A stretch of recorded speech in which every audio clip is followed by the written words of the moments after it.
الله وبركاته.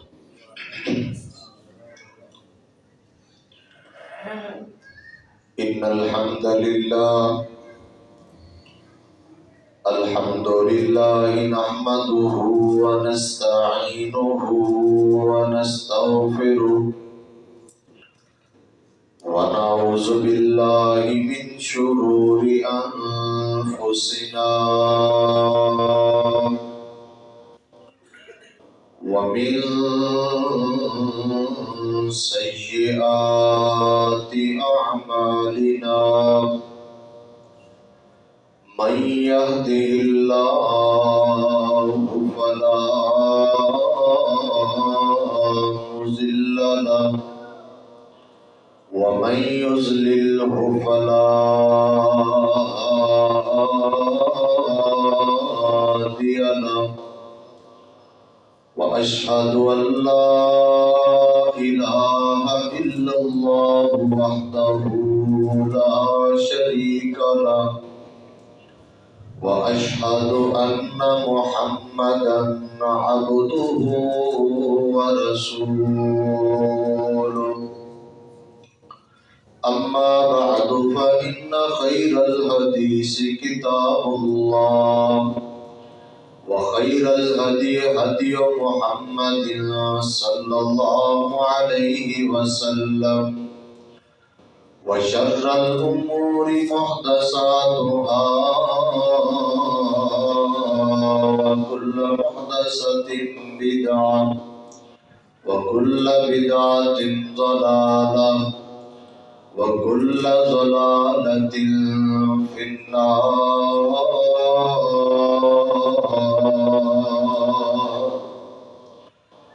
اللهم صل على محمد وعلى آل محمد كما صليت على إبراهيم وعلى آل إبراهيم إنك حميد مجيد.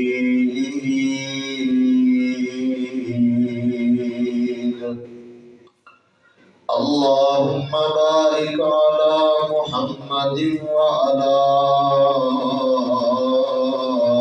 آل محمد كما باركت على إبراهيم وعلى آل إبراهيم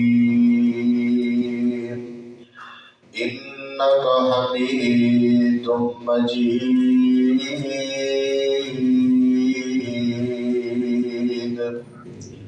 قال الله تبارك وتعالى: أعوذ بالله السميع العليم من الشيطان الرجيم. بسم الله الرحمن الرحيم. قل هو الله أحد الله الصمد لم يلد ولم يولد ولم يكن له كفوا أحد. رب اشرح لي صدري ويسر لي أمري واحلل عقدة من لساني يفقهوا قولي. رب زدني علما رب زدني فهما. سبحانك لا علم لنا إلا ما علمتنا إنك أنت العليم الحكيم.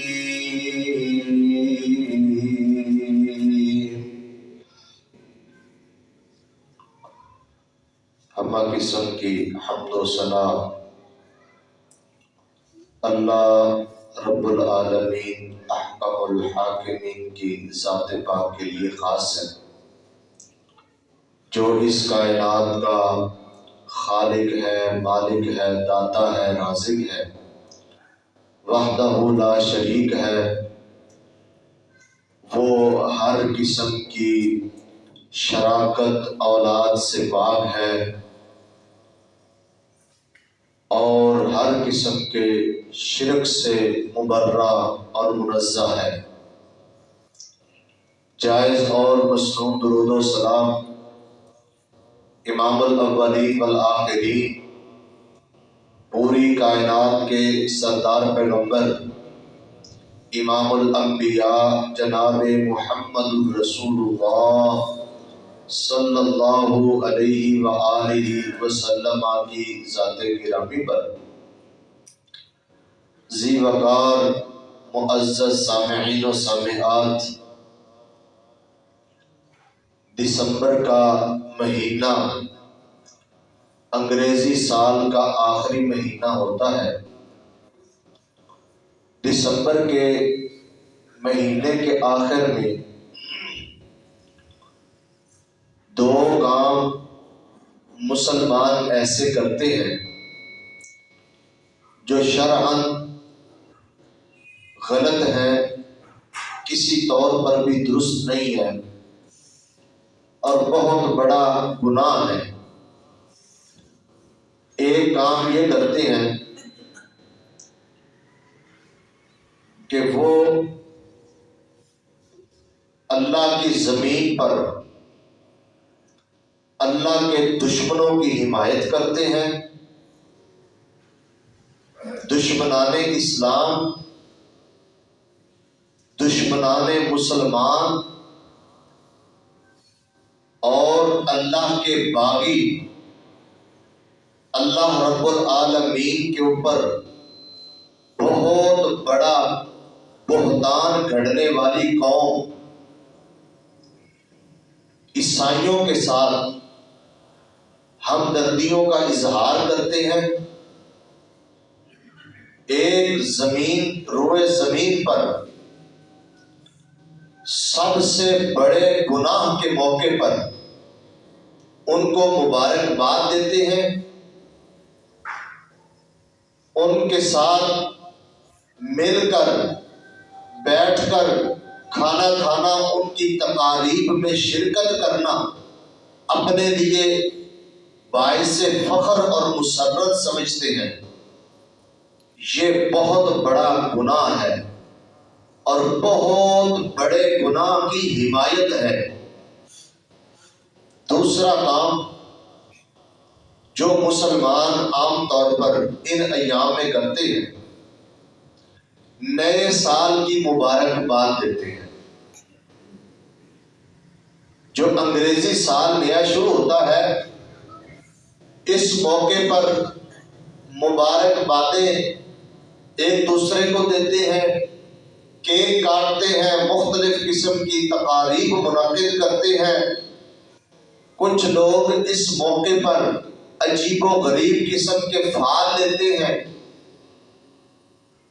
وہ کاہنوں اور ایمان کے ڈاکوؤں مشرکوں کے پاس جا کر اپنی قسمتیں معلوم کرواتے ہیں، آنے والے سال کو اپنے بارے میں معلوم کرواتے ہیں کہ یہ آنے والا سال ہمارے لیے خیر کا باعث ہے یا شر کا باعث ہے۔ یہ دو بڑے گناہ دسمبر کے آخر میں کیے جاتے ہیں۔ یاد رکھیے 25 دسمبر کا دن عیسائیوں کے ہاں عید کا دن ہے۔ عیسائی برادری کے نزدیک اس دن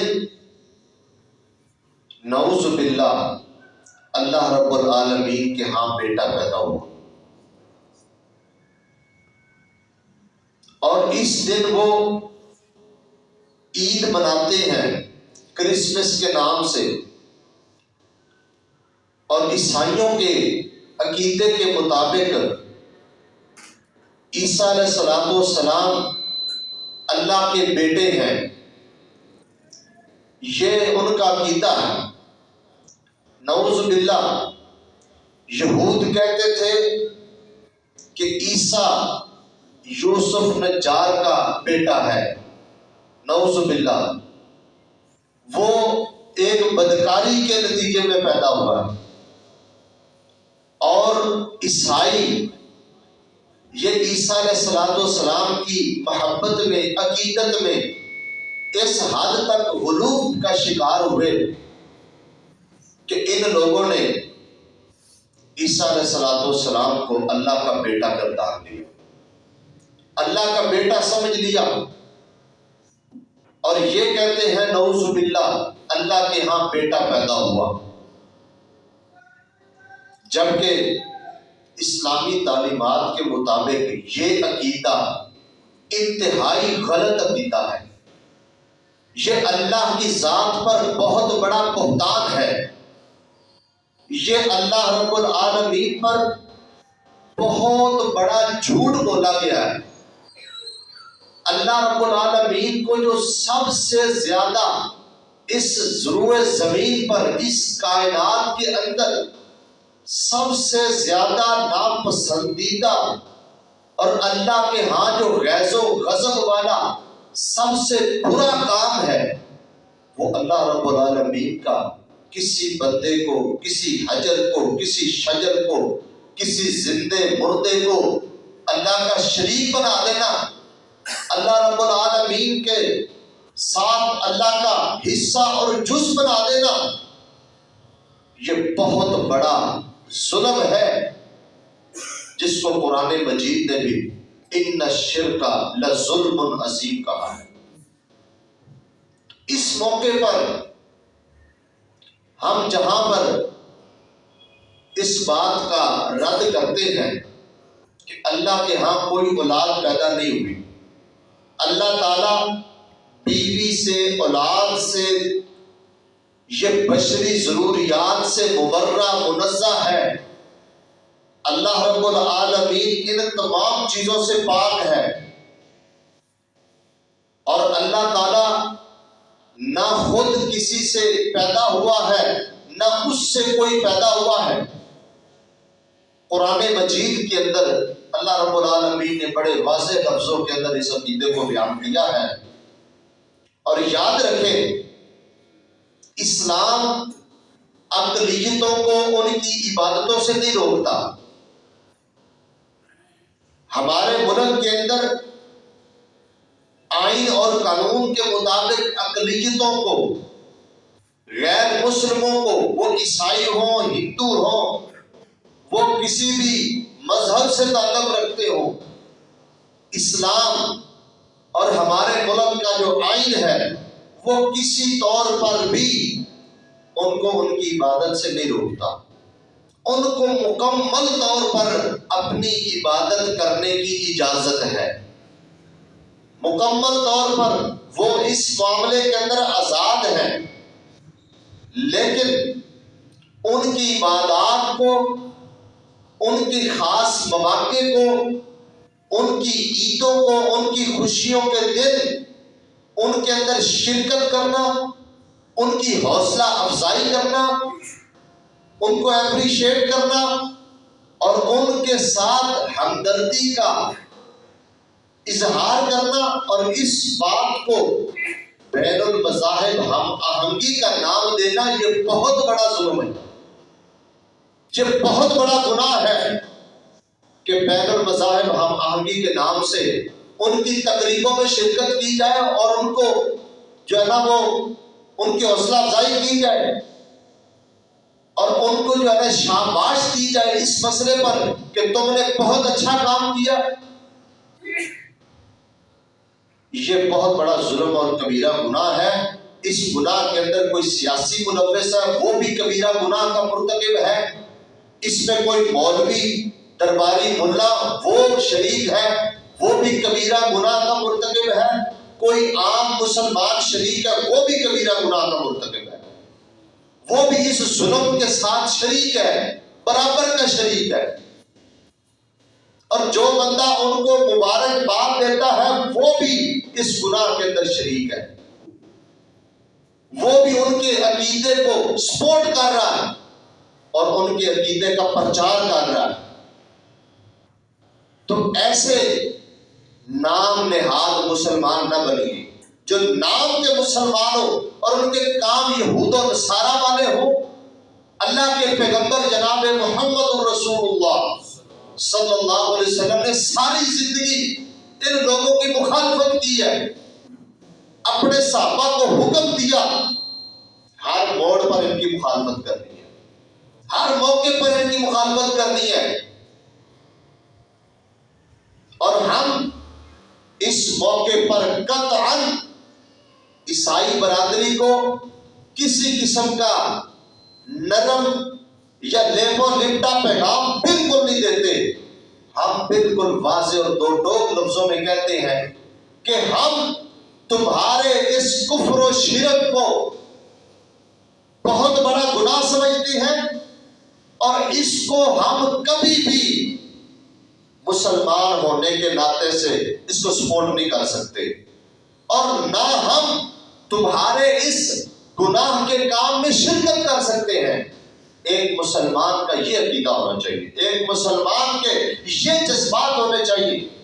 جس نے کلمہ پڑھ لیا، مسلمان بن گیا، اور اس کے بعد وہ اقلیتوں کے نام سے، اقلیتوں کے حقوق کے نام سے، اور بین المذاہب ہم آہنگی کے نام سے، حب الوطنی کے نام سے، قومیت کے نام سے، یا جتنے بھی اس کے نام رکھ لیں، جن ناموں سے ان کے ان عقائد کو سپورٹ کرتے ہیں، ان کی تقاریب تقریبات میں شرکت کرتے ہیں، کیک کاٹتے ہیں، ان کی عیدوں میں جاتے ہیں. وہ جتنا مرضی بڑا مولوی علامہ اور ملا ہو، وہ ایک بڑے گناہ کا مرتکب ہے. ایسے نام نہاد ملا، مولوی، علامے آپ کو بہت سارے مل جائیں گے پاکستان کے اندر، اور اب وہ پاکستان سے باہر جا چکے جو اس چیز کو بڑا اچھا سمجھتے ہیں، اور اب بھی وہ شریک ہوتے ہیں. ہم نے کلمہ پڑھ کے اسلام کا نام لے کر کلمے کی توہین کی ہے، اللہ کے ساتھ بغاوت کی ہے. ہم نے جو اللہ رب العالمین کی وحدانیت کا اور ہر قسم سے کی شراکت سے اللہ کو جو پاک کرنے کا، پاک قرار دینے کا وعدہ کیا ہے، ہم نے اللہ کے ساتھ اس وعدے کی خلاف ورزی کی ہے، بدعہدی کی ہے، اور اللہ کے عذاب کو دعوت دی ہے. اس موقع پر ان کے معبد خانوں تقریبات، وہ ان کی جو تقریبات ہیں یا ان کے جو معبد خانے ہیں، وہ گناہ کے اڈے بنے ہوتے ہیں. اللہ کے ساتھ بہت بڑا، اللہ رب العالمین پر بہتان بازی اور بہت بڑا ظلم اور بہت بڑا گناہ وہاں ہو رہا ہوتا ہے، جہاں پر جا کر یہ اسلامیات بیٹھ جاتے ہیں. اللہ نے قرآن مجید کے اندر فرمایا ہے، قل هو اللہ احد. اے پیغمبر، نبی علیہ السلام نے اقلیتوں کے حقوق بتائے ہیں، اسلام نے مکمل رہنمائی کی ہے، اور آپ علیہ السلام نے یہود و نصارہ کے ساتھ جہاں اتحاد کرنا تھا کیا ہے. جو معاہدے کرنے تھے آپ نے کافروں کے ساتھ، مشرکین مکہ کے ساتھ بھی کیے ہیں. لیکن جب عقیدے کا مسئلہ آیا ہے تو آپ نے عقیدے کے معاملے کے اندر، توحید کے معاملے میں ذرہ برابر بھی کمپرومائز نہیں کیا. عقیدے کے مسئلے میں دو ٹوک لفظوں میں کہہ دیا کہ قل یا ایھا الکافرون لا اعبد ما تعبدون. جاؤ دفع ہو جاؤ، جن کی تم عبادت کرتے ہو ہم کبھی ان کی عبادت نہیں کر سکتے، تم کافر ہو. اور نہ ہی جن کی ہم عبادت کرتے ہیں تم ان کی عبادت کرتے ہو. جب کافروں نے، مشرکین مکہ نے کہا نا کہ مل جل کر کام چلا لیتے ہیں، تو آپ علیہ السلام نے اللہ کے حکم سے ان کا رد کر دیا، اور اللہ نے واضح طور پر ایک پوری صورت نازل کر کے اپنے پیغمبر کی زبانی یہ اعلان کیا کہ ان کو بالکل دو ٹوک پیغام دے دو، قطعاً اس مسئلے کے اندر نرمی نہیں ہے. قل هو اللہ احد، اللہ ایک ہے. اللہ نے یہاں پر احد کا لفظ بولا ہے، واحد کا نہیں بولا. اس میں بھی ایک ذہن میں رکھے نقطے کی بات ہے. واحد کا تثنیہ موجود ہے، واحد کا تثنیہ موجود ہے اسنان عربی کے اندر، لیکن آپ کو عربی میں احد کا تثنیہ نہیں ملے گا. یہاں پر اللہ نے قل هو اللہ واحد نہیں کہا، قل هو اللہ احد کہا ہے. اللہ کا تسلیہ ہے ہی کوئی نہیں، اللہ کے ساتھ کوئی شراکت ہے ہی کوئی نہیں۔ فرمایا قل هو اللہ احد اللہ الصمد، اللہ کو ان تمہاری نیازوں کی ضرورت نہیں ہے، اللہ الصمد، اللہ بے نیاز ہے، لم یلد ولم یولد، یہ ہے اصل پیغام، لم یلد ولم یولد، یہ کہہ کر اللہ نے یہودیوں کا رد کیا ہے جو کہتے تھے نا کہ عزیر اللہ کے بیٹے ہیں، ان کا رد کیا کہ تم جھوٹ بولتے ہو، غلط کہتے ہو۔ عیسائیوں کا رد کیا جو عیسیٰ علیہ السلام کو اللہ کا بیٹا سمجھتے ہیں۔ مشرکین مکہ کا رد کیا جو فرشتوں کو اللہ کی بیٹیاں سمجھتے تھے، اور بہت سے ایسے نام نہاد مسلمانوں کا رد کیا ہے جو مسلمان ہونے کے باوجود نبی کو اللہ کا جز سمجھتے ہیں، نبی کو اللہ کا حصہ سمجھتے ہیں اور نور من نور اللہ کا اعلان کرتے ہیں۔ ایسے مسلمانوں کے لیے لمحہ فکریہ ہے جنہوں نے نبی مکرم جناب محمد الرسول اللہ صلی اللہ علیہ وسلم کو اللہ کا نور، اللہ کا حصہ، اللہ کا جز بنایا، اور وہ زبان سے اعلان کرتے ہیں ایک ہے، ایک ہے، ایک ہے، جڑا ایک کو ڈو کر جانے وہ کافر تے مشرک ہے۔ یہ کتنا بڑا ظلم ہے، اپنے آپ کو بہت بڑا علامہ کہنے والا، اور اس کو بہت لوگ اپنا لیڈر سمجھنے والا ایسی گندی بات کرتا ہے، اللہ پر اتنا بڑا بہتان باندھتا ہے کہ نبی اور اللہ نعوذ باللہ ایک ہیں، اور جو ایک کو دو کہے وہ کافر اور مشرک ہے۔ شرم نہیں آتی؟ کافر اور مشرک کون ہوتا ہے؟ جو اللہ اور نبی کو ایک بنا دے۔ ایسے مسلمانوں کا ان کے اس باطل عقیدے کو جڑ سے اکھاڑا ہے اللہ رب العالمین نے اس سورت کے اندر۔ تو یہ بہت بڑا ظلم ہے۔ نبی مکرم صلی اللہ علیہ وسلم نے کیا فرمایا تھا؟ آپ نے فرمایا تھا لا تطرونی کما اطرت النصارى، میری شان کے اندر غلو کر کے مجھے اللہ کا جز اور حصہ نہیں بنانا، جس طرح عیسائیوں نے عیسیٰ علیہ السلام کو اللہ کا جز بنا دیا، اللہ کا حصہ قرار دے دیا۔ فقولوا عبد اللہ ورسولہ، مجھے عبداللہ اور اس کا رسول کہنا ہے، اللہ کا عبد کہنا ہے، اللہ کا عبد اور اللہ کا رسول، عبداللہ رسول اللہ کہنا ہے، نور من نور اللہ نہیں کہنا۔ یہ کہاں سے آ گیا عقیدہ؟ اور اس سے بڑا ظلم، ایک طرف نور من نور اللہ، دوسری طرف ان کا میلاد۔ نور کا میلاد کون سا؟ یہ کتنا بڑا ظلم۔ جب انسان نا وہ راہ ہدایت کی پٹڑی سے اتر جاتا ہے نا، اور توحید کے عقیدے سے اور اللہ کی وحدانیت کا اور توحید کا جو بہت بڑا عقیدہ اس سے معلوم ہو جاتا نا، پھر بندے کی نا مات ماری جاتی ہے، اس کو نہیں پتا چلتا میں کیا کہہ رہا ہوں۔ اور مشرک بندہ، اس کی تو ویسے ہی عقل ماری ہوتی ہے۔ جس بندے کے اندر ذرا برابر بھی عقل موجود ہے، وہ ساری زندگی اللہ کے ساتھ شرک نہیں کر سکتا، وہ اللہ کی شراکت برداشت نہیں کر سکتا۔ یہ اتنا حساس مسئلہ ہے، اور اللہ رب العالمین نے اس مسئلے کی حساسیت کو قرآن مجید کے اندر اتنا بیان کیا ہے کہ قرآن کا 1/3 حصہ اسی مسئلے پر موجود ہے۔ صرف اللہ نے یہ بات سمجھانے کے لیے قرآن کا 3 حصہ، یوں سمجھے تقریباً 10 پارے اسی مسئلے پر زور لگا دے کہ لوگوں میں ایک ہوں، میری نہ کوئی اولاد ہے، میرے ساتھ کوئی شراکت نہیں ہے، میں ہر قسم کی شراکت سے، بیوی بچوں سے پاک ہوں، مجھے ان بشری ضرورتوں، میں ان ضرورتوں سے منزہ ہوں۔ اور اللہ نے صرف اتنا نقطہ سمجھانے کے لیے نا کم و بیش کو 1.25 لاکھ پیغمبر بھیجے، صرف ایک بات سمجھانے کے لیے۔ ہر نبی اس کائنات کے اندر جو مبعوث ہوا ہے، اس کی ایک دعوت مشترک تھی، اور وہ کلمے کا پہلا حصہ لا الہ الا اللہ۔ یہ صرف لا الہ الا اللہ، اس کا مفہوم سمجھانے کے لیے اللہ نے 1.25 لاکھ پیغمبر بھیجے ہیں جو سمجھ نہیں آ رہا۔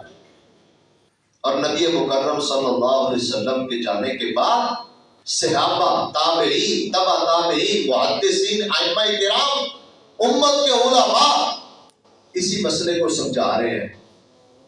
لاکھوں کروڑوں لوگ اس مسئلے کو لوگوں کو سمجھانے پہ لگے ہوئے ہیں کہ اس معاملے کو، اس کلمے کو سمجھو،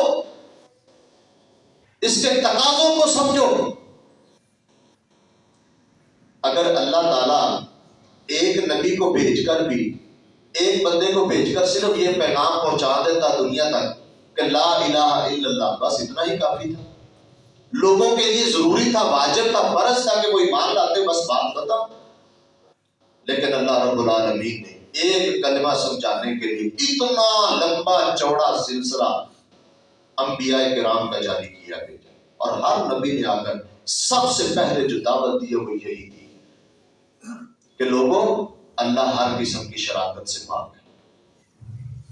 نبی مکرم صلی اللہ علیہ وسلم نے جب تک یہ دعوت نہیں دی، سارے لوگ بڑے خوش ہیں، سارے لوگ ساتھ ہیں، صادق بھی مانتے ہیں، امین بھی مانتے ہیں، سچا بھی مانتے ہیں، اور جو ہے نا وہ اپنے آپ میں سب سے زیادہ نیک، اچھا، بااخلاق، باکردار بھی سمجھتے ہیں۔ جو ہی نبی نے کوہ صفا پر چڑھ کر یہ اعلان کیا نا، قولوا لا الہ الا اللہ تفلحوا تملکوا العرب والعجم، لوگوں لا الہ الا اللہ پڑھ لو، کامیاب ہو جاؤ۔ لا الہ الا اللہ کہو، اس کے تقاضوں کو سمجھو، پورا کرو، کامیابی تمہارا مقدر ہے، تم کامیاب ہو۔ تملک العرب والعجم، عرب و عجم کی حکمرانی اللہ تمہیں عطا کر دے گا۔ آج تم اس چھوٹے سے مکے کے اندر حکمرانی کر رہے ہو، چدراہٹ کر رہے ہو، یہ کلمہ پڑھ لو، اللہ ساری کائنات کی حکمرانی تمہیں دے گا۔ اور جن لوگوں نے پھر اس کلمے کو پڑھا، اس کے تقاضوں کو سمجھا، آدھی دنیا پر حکمرانی کی ہے، آدھی دنیا پر۔ تو اس لیے یہ معاملہ معمولی نہیں ہے، یہ بڑا حساس معاملہ ہے، توحید کا معاملہ اور اللہ رب العالمین سے کے ساتھ شراکت کا معاملہ۔ اللہ اتنا زیادہ رحیم ہے، اتنا زیادہ شفیق ہے، اپنے بندوں سے اتنا پیار کرتا ہے، اتنی محبت کرتا ہے۔ ایک بندہ گناہ کرتا ہے، اللہ اس کو معاف کر دیتا ہے، پھر گناہ کرتا ہے، پھر معاف کر دیتا ہے، پھر گناہ کرتا ہے، پھر اللہ معاف کر دیتا ہے۔ اللہ اس کو کہتا ہے اگر تو زمین و آسمان کے پھراؤ کے برابر بھی گناہ لے کے آ جانا اور میرے در پہ آ کے مجھ سے معافی مانگ لے، میں رب تجھے معاف کر دوں گا۔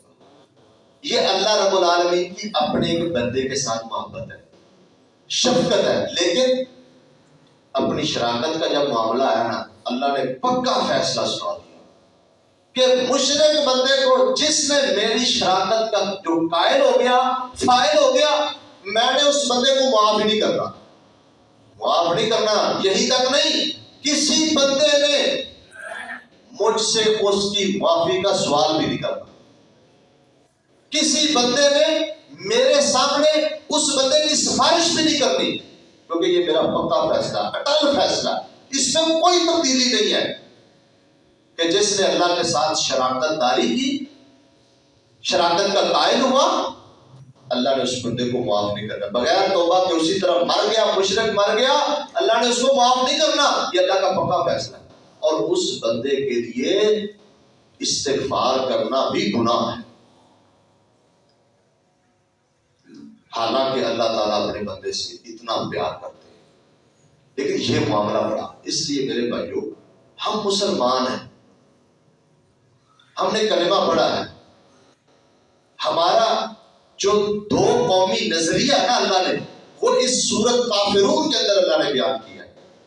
سورت بینہ کو پڑھ لیں، اللہ نے قرآن مجید کے اندر بارہا مقام پر یہ دو قومی نظریہ بیان کیا ہے کہ مسلمان قوم اور کافر قوم یہ ایک قوم نہیں ہو سکتی، ان کے عقائد الگ ہے، ان کے نظریات الگ ہے، ان کی تہذیب ثقافت الگ ہے، ان کی الگ ہے.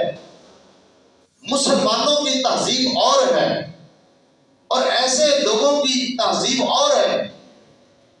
ان کے ساتھ دوستیاں نہیں کرنیاں، ان کے ساتھ اس طرح کے معاملات دوستی کے ہمدردی کے نہیں کرنے، ان کو پروٹوکول نہیں دینا، ان کو عہدوں سے نوازنا نہیں ہے. یہ شریعت کا حکم ہے. قرآن حدیث اس سے بھرا پڑا ہے. بلکہ نبی علیہ الصلوۃ والسلام نے تو یہ بھی فرمایا لا تبدؤ الیہود والنصارى بالسلام، یہودیوں عیسائیوں کو سلام میں پہل نہیں کرنی، کہیں یہ چوڑے نہ ہو جائیں کہ ساری بڑی عزت ہے دنیا کے اندر. جس طرح آج کل یہ چودھری بنے ہوئے ہیں نا یہود و نصارہ، اور پوری دنیا کی جو ہے نا وہ مسلمانوں کو انہوں نے اپنے پٹھو بنایا ہوا ہے. ان کو پروٹوکول دینا منع ہے. بلکہ اللہ رب العالمین نبی علیہ الصلوۃ والسلام نے تو یہ فرمایا اذا لقیتموهم فی طریق فاضطروهم الی اضیق، جب راستے میں ان کے ساتھ میل جول ہو جائے ان کو تنگ راستے کی طرف مجبور کر دو. تم اپنی گاڑی، تم اپنا جو ہے نا چال چلن اپنے حساب سے صحیح رکھو، خود سائڈ پہ ہو جائیں یہ لوگ. ان کو پروٹوکول نہیں دینا. اور ہم جا کر ان کی تقاریب میں شریک ہوتے ہیں اور ان کو مبارکبادیں دیتے ہیں اپنی پارٹی کی بنیاد پر، اپنے دھڑے کی بنیاد پر. سیاست، پارٹیاں، دھڑے بندی، دوستیاں یہ الگ معاملات ہیں. عقیدے کا مسئلہ، اسلام کا مسئلہ، توحید کا مسئلہ، یہ اتنا اہم مسئلہ، اس میں کمپرومائز کی گنجائش ہی نہیں ہے. تو اس موقع پر ہم قطعاً کسی قسم کی ہمدردی کا اظہار عیسائیوں سے نہیں کرتے. یہ ہمارا دو ٹوک علاقہ ہے. اور ہم ان کو کہتے ہیں کہ تم یہ کفر و شرک کرتے ہو، تم نے ایک ایسا کام کیا ہے جس کو اللہ نے قرآن مجید کے اندر پتہ کیسے بیان کیا ہے. فرمایا یہ ایک ایسی بات کے قائل ہوئے ہیں، قریب ہے کہ ان کی اس کی بات کی وجہ سے دنیا، پوری دنیا کا نظام تباہ و برباد ہو جائے، زمین و آسمان پھٹ جائے، زمین شک ہو جائے، آسمان پھٹ جائے، یہ نظام مل جائے، درم برم ہو جائے. اتنا برا کلمہ، اتنی بری بات، اتنا بڑا بہتان انہوں نے اللہ کے اوپر باندھا ہے. جو انہوں نے یہ کہا کہ اللہ کی اولاد ہے، وقالوا اتخذ الرحمن ولدا، انہوں نے اللہ کی اولاد کے قائل ہوئے ہیں اور یہ بات کی ہے. فرمایا قریب ہے تکاد السماوات یتفطرن منہ وتنشق الارض وتخر الجبال هدا.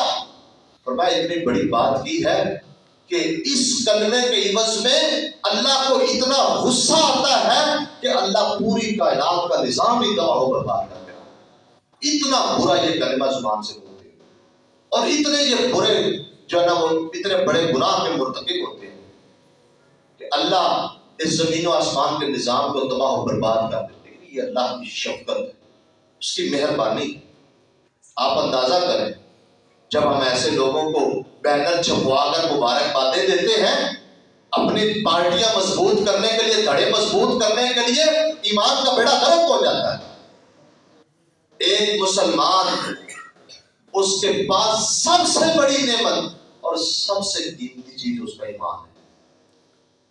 دنیا کے اندر اس چیز اور اس دولت سے بڑھ کر کوئی دولت نہیں ہو، کوئی قیمتی چیز نہیں، کوئی نعمت اس سے بڑی نعمت نہیں ہے. ایک مسلمان کا جو ایمان ہے، اور اس کی سب سے بڑی دلیل نبی مکرم جناب محمد الرسول اللہ صلی اللہ علیہ وسلم خود بھی اپنے سارے صحابہ کو لے کر مکے سے نکل پڑے، چلے گئے، چھوڑ دیا مکہ. اپنی جائیدادیں چھوڑ دی، اپنی زمینیں چھوڑ دی، اپنے کاروبار چھوڑ دیے، اپنے بیوی بچے چھوڑ دیے، رشتہ دار چھوڑ دیے، ہر چیز چھوڑ دیے، قربان کر دی ہے. صرف اور صرف لے کر نکلے تو اپنا ایمان لے کر نکلے، اپنا ایمان بچا کر نکلے ہیں مکے سے. نبی مکرم صلی اللہ علیہ وسلم جب مکے سے جانے لگے ہیں نا تو کعبۃ اللہ کو مخاطب ہو کر، مکے کو مخاطب ہو کر کہتے ہیں کہ پوری زمین میں سے مجھے سب سے پسند ٹکڑا، محبوب ٹکڑا یہ مکہ کا ٹکڑا، اور مجھے تو سے پوری روئے زمین سے سب سے زیادہ میرا پیار تیرے ساتھ ہے، لیکن تیرے رہنے والوں نے مجھے مجبور کر دیا ہے۔ یہ ہے حب الوطنی جو رسول اللہ صلی اللہ علیہ وسلم نے جس کا اظہار کیا ہے، لیکن ایمان کا مسئلہ ہے تو حب الوطنی قربان کرتی ہے۔ ہم یہاں قومیت کی بنیاد پر، پاکستانی ہونے کی بنیاد پر اور اپنے شہری ملک کے شہری ہونے کی بنیاد پر یہ معاملات کرتے ہیں۔ سنو، نبی صلی اللہ علیہ وسلم نے اپنے ایمان کی خاطر یہ حب الوطنی کو نہیں دیکھا، قربان کر دیا، سب کچھ قربان کر دیا۔ آپ نے کتنے واقعات ایسے سنے اور پڑھے ہیں، صحابہ کرام کے کپڑے بھی اتار لیے گئے، ان کے کپڑے چھین لیے گئے، اولادیں تو چھینی گئی ہیں، اولادیں چھین لی گئی، بیویاں چھین لی گئی، ان کا سب کچھ، حتیٰ کہ کچھ ایسے صحابہ بھی جن کے جسمانی جو کپڑے تھے وہ بھی انہوں نے چھین، وہ ٹاٹ پہن کر اپنا سطر ڈھانپ کر اور اپنا ایمان بچا کے مدینے میں پہنچتے۔ ہجرت یہ سب سے بڑی دلیل ہے کہ انسان کا ایمان سب سے قیمتی چیز ہے۔ جو مرضی ہو جائے اپنے ایمان پر، اپنے عقیدے پر کمپرومائز نہیں کرنا۔ تو اس لیے آج کے ہمارے اس مختصر خطبے کا پیغام یہ ہے کہ ہم نے کسی صورت بھی عیسائیوں کے ساتھ کوئی ہمدردی کا اظہار نہیں کرنا، نہ ظاہری طور پر نہ دلی طور پر۔ ان کو کوئی میسج نہیں دینا، وہ سوشل میڈیا کے ذریعے میسج ہو، وہ پرنٹ میڈیا کے ذریعے ہو، وہ الیکٹرانک میڈیا کے ذریعے ہو، وہ اشتہارات کے ذریعے، وہ بینروں کے ذریعے اور وہ سائن بورڈوں کے ذریعے، کسی طریقے سے بھی ہم اس کو بالکل جائز نہیں سمجھتے، اور یہ بہت بڑا گناہ ہے۔ خواہ آپ اپنی سیاسی پارٹی کی بنیاد پر کسی کو مبارکباد دیں، ایسی سیاستوں پر لعنت ہوتی ہے جن کے پیچھے بندے کا ایمان خراب ہو جائے، جس سیاست کے پیچھے بندے کے ایمان کا بیڑا غرق ہو جائے، ایسی سیاست کا کوئی فائدہ نہیں، اور ایسی پارٹیاں دھڑے بندی، اجتماعیت، قومیت کا کوئی فائدہ نہیں ہے جس کے پیچھے بندے کا ایمان ضائع ہو جائے۔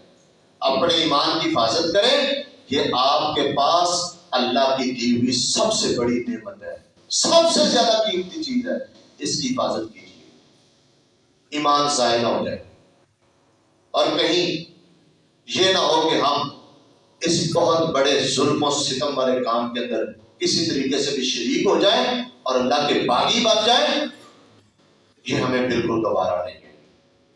تو ہم نے کسی طور پر، ہم تو واضح دو لوگ کہتے ہیں یہ کفر و شرک ہے، یہ گناہ کا کام ہے، اور ہم ان کے ساتھ ہمدردی نہیں کر سکتے جنہوں نے ہمارے ملکوں کی حکومتیں چھینی، جنہوں نے مسلمانوں سے حکومتیں چھین کر آج وہ بڑے چودھری اور سانپ بڑے ہوئے ہیں، جنہوں نے ہماری جو نا وہ ماؤں اور بیٹیوں اور بہنوں کی عزتوں کو تار تار کیا، اور لاکھوں نہیں کروڑوں ایسے مسلمانوں کو نہ حق قتل کیا، حتیٰ کہ اللہ کے نبیوں کو قتل کیا، اور ایسے لوگ جنہوں نے ناجائز ہمارے مسلمانوں کو اپنی جیلوں میں پکڑا ہوا ہے، بھرا ہوا ہے، اور ہماری ماؤں بیٹیوں کی عزتوں کو تار تار کیا، ہم ان کے ساتھ کبھی ظاہر درد نہیں کر سکتے۔